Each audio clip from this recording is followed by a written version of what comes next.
नमस्कार दोस्तों, भारतीय जनता पार्टी की बैठकों का दौर शुरू हो गया है। इस बीच पार्टी की केंद्रीय चुनाव समिति की बैठक रात करीब 11 बजे शुरू हुई और सुबह लगभग 3:30 बजे तक चली, यानी 4.5 घंटे तक चुनाव और उम्मीदवारों पर जमकर मंथन हुआ। सूत्रों से मिली जानकारी के अनुसार सीईसी की बैठक 16 राज्यों के कई उम्मीदवारों के नाम पर मोहर लग गई है। वहीं माना यह जा रहा है कि बीजेपी आज उम्मीदवारों की पहली लिस्ट जारी कर देगी।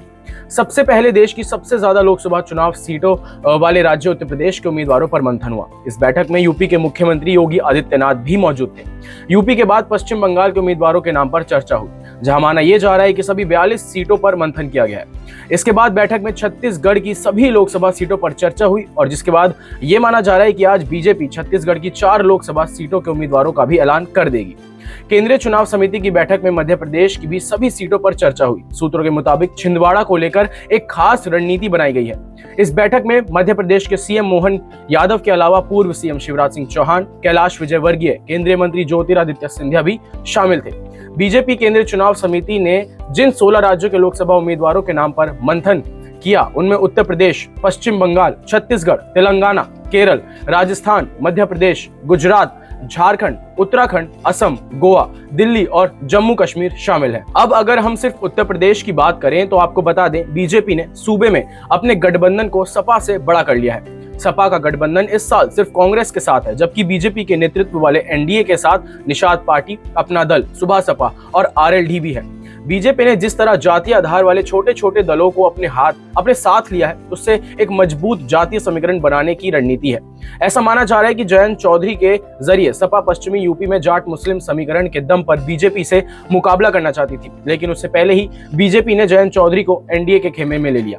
इसी तरह विपक्ष सुभाष सपा प्रमुख ओम प्रकाश राजभर के जरिए विधानसभा चुनाव में पूर्वांचल बेल्ट के कई जिलों में बीजेपी को खाता तक नहीं खोलने देती थी, पर अब वो भी अब एनडीए के पाले में खड़े हैं। हाल ही में स्वामी प्रसाद मौर्य ने भी सपा को अलविदा कहकर अपनी अलग पार्टी बना ली है, जिसके बाद दलितों और पिछले वर्ग पर कहीं न कहीं सपा की पकड़ कमजोर हुई है। साथ ही साथ कई मुस्लिम वोटर भी सपा से नाखुश हैं। लोकसभा चुनाव से पहले उत्तर प्रदेश में 10 सीटों पर हुई राज्यसभा चुनाव में भी यही देखने को मिला था कि एनडीए ने विपक्षी गठबंधन इंडिया को कमजोर किया है। सपा के 7 विधायकों के क्रॉस वोटिंग के साथ बसपा का वोट भी हासिल कर बीजेपी ने केवल 8 प्रत्याशी ही नहीं जीते थे, बल्कि मुख्य विपक्षी दल समाजवादी पार्टी की हालत कितनी गड़बड़ाई हुई है ये भी दिखाया था, जिससे हम ये देख सकते हैं कि चुनावों में विपक्ष कितना खाली है, जिसे क्लिक इंडिया के सीईओ समीर कुमार वैक्यूम विपक्ष की स्थिति कहते हैं, यानी एक ऐसी स्थिति जहां विपक्ष एकदम खाली है।